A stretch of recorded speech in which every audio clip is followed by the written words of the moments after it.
Yo, what is up, guys? I am back. Okay, it's been a solid 3 weeks ish, and I'm back with another deck profile here. So I'm gonna maybe start doing a new thing where I use like a different mat in every deck profile. I don't know. Maybe we'll see. This time we're using HBK Euphonium. I love this show, man. This show is so good.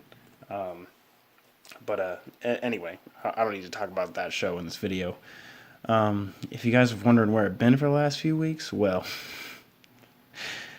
you know, there's going to be a video either coming up before this one or after this one. This is going to tell you all about it. But yeah, today I'm back at you with another deck profile. As you know, I'm here. I'm in this. I'm in this, son, with another deck profile, and I got another Edison deck for you actually, which is awesome. Because I'd like to profile more of this format and just let people know that it exists because it's awesome. It's really fun. I love it a lot. This is my build for Flamvells. It's actually really similar to the standard list, but there's a few tech choices that I really like. So yeah, let's get right into it. 3 Flamvell Dog. This card is the best card in the deck. It's why you play Flamvells. It's literally the only good Flamvell card. I'm not kidding. But in Edison format, destroying monsters by battle is super relevant because the battle phase is very relevant, and this card just lets you make level 8 synchros because of this card. So this card does absolutely nothing except, you see that word right there, tuner? It's a level 4 tuner. So this is the only level 4 Flamvell tuner that you can summon off Fire Dog, and it's pretty much that. It is just that. It is a level 4 tuner. And if you guys know about like the whole 60 card nonsense that happened last year, where everyone was playing 60 card, basically like good stuff dot deck, basically with a whole bunch of garnets, but like the powerful cards that resolved couldn't make those garnets worth it to play. This is essentially that deck, but in 2010. And I'll get into why, because this is like a big reason. Because you play 3 Flamvell Magician to go with 3 Flamvell Dog, because this play is insane. Making a level 8 synchro off of like of just like killing a monster by battle is so dumb. All right, anyway. You're just going to play 3 Raikou because this card, you saw it on my last profile, but this card, I'm going to tell you right now, is probably played in pretty much every Edison deck. It's just so good. It's so versatile. It destroys any card in the field, and it mills 3, which accesses, it's like, oh, well, I get to destroy a card and put the top 3 cards of my deck into my other hand. You know how Yu-Gi-Oh works. All right, anyway, we play 1 Super Nimble Mega Hamster, so a lot of people don't know what this card does. This card, when it's flip summoned, sets Raikou from deck. All right, now you know what this card does. It's another Raikou. You're playing 4 Raikou. Got it? Good. All right, cool. We're playing 3 Gravekeeper Spy. So Gravekeeper Spy is a 2,000 wall that can summon itself on flip. So essentially, it's 2 monsters, because you set it turn 1, and they're probably not going to be able to kill it, and then you're going to flip it and get another monster. Normally, the monster you summon with it is Descendant, but sometimes you can summon the other Spy, because how the ratios work out is the first Spy summons a Descendant, the second Spy can then summon the other Spy. That's in a perfect world, but we won't get into that. But let's say you have the ideal play of Spy summon Descendant. So the Spy summons a Descendant, the Descendant tributes the Spy to destroy a card on the field. It's essentially like you're playing Raikou. Wait, did I just say we're playing Raikou? Hold on, we're playing 7 Raikous now. Alright, cool. Got it? We're playing 7 Raikous. Also, this is a spellcaster. Keep that in mind. Back of your head. Got it? Cool. 3 Kaias. Every Edison deck plays this. This card is so good. It's like back in the day, the staples were super cheap. Like, right now, you think of staples and you think Ash, Impermanence. Like, you think of those cards, they're so expensive. Like, Kai's back then, this is a starter deck card. Or, sorry, structure deck, but you get what I mean. You pay $10 to get one. Alright, cool. Sweet. Alright, we also play Chaos Sork. It's a bomb. Along with Chaos Sork, we're obviously playing the Gores. This is like the bomb of the format. Like almost every deck plays this, but Chaos Sork's super important in this deck because you do play a lot of lights. And then the one Gale. This card is limited, but it is the best tuner. Like ever. Like on normal summon, this card halves a monster. It's level 3, which is so good. Level 3 tuner access is so important. And yeah, definitely worth it to play the one. Alright, and that's it for my monsters. I play 3 Book of Moon. This is super standard in this deck because, as I was saying, Flamvell Fire God. I mean, sure, but Fire Dog triggers on destruction by battle. So flipping a monster face down and then killing it is very relevant. It happens a lot. 3 Rekindling. Ever had Soul Charge just activated on you and you're like, darn, that one of Soul Charge? Well, imagine if Soul Charge was at 3. Yeah, that's this, actually. This is. So, this card, it's 2 targets. It only has 2 targets, by the way. Oh, foo. It's this and this.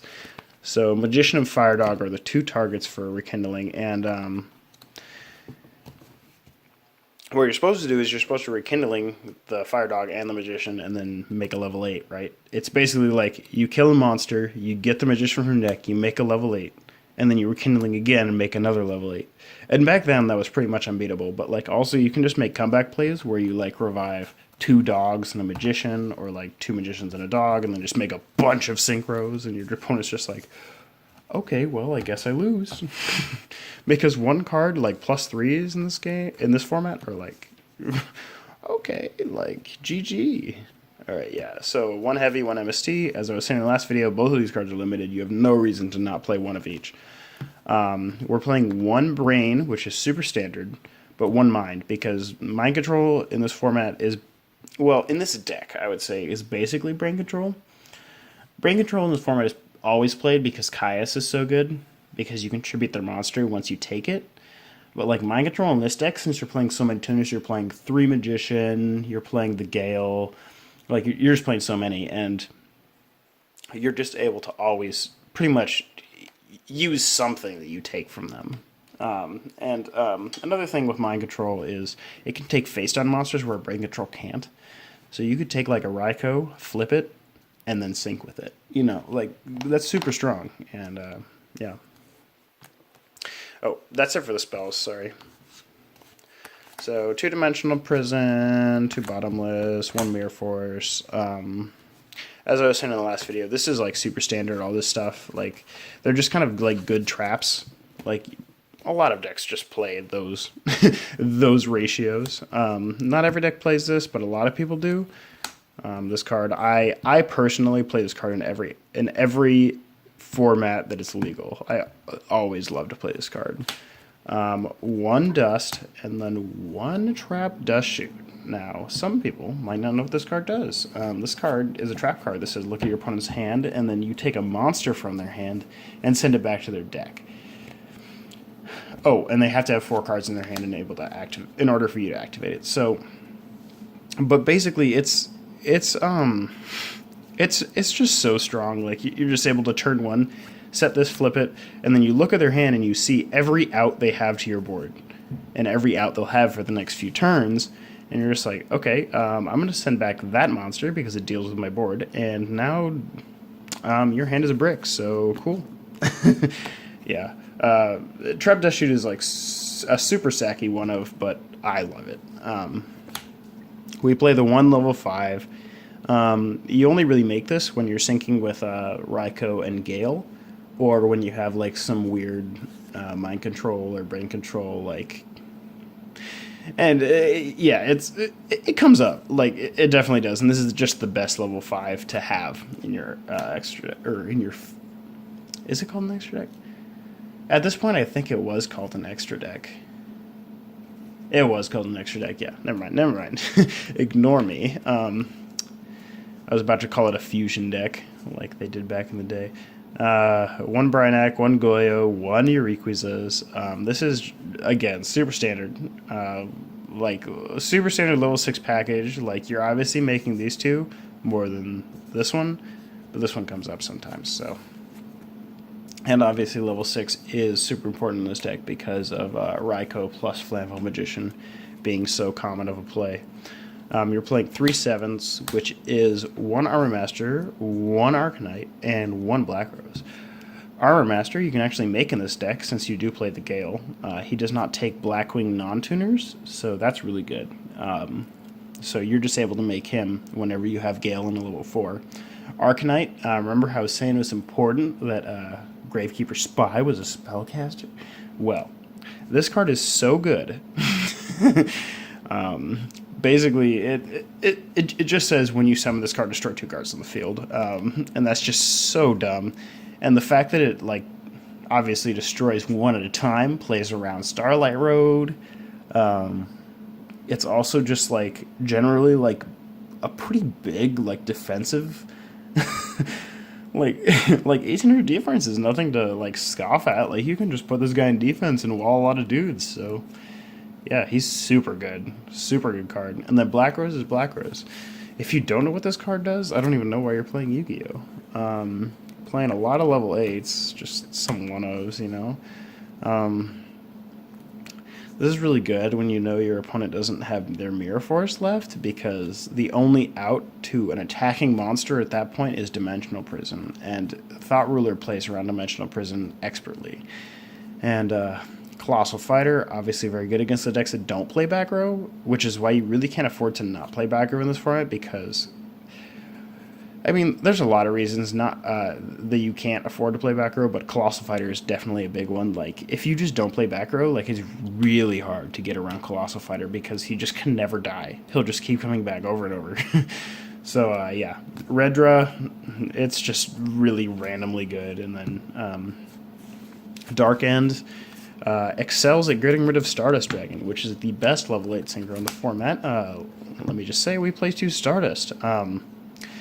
This is the best level 8 in the format. There's a reason you play 2. You don't really want to waste it, so there's arguments for playing 1, but I think playing 2 is correct because you're able to summon 1 early and summon 1 late, and I think that's just amazing. So yeah, definitely just the 2. This card is easily the best level 8 sync. Anyway. Yeah, that's been the Flamvell deck profile for 2010 Edison. I will see you guys either today or tomorrow with an update on how my life is going, plus a deck profile in that video, I assume. Yeah, we'll see. Alright, cool. See you tomorrow. Bye.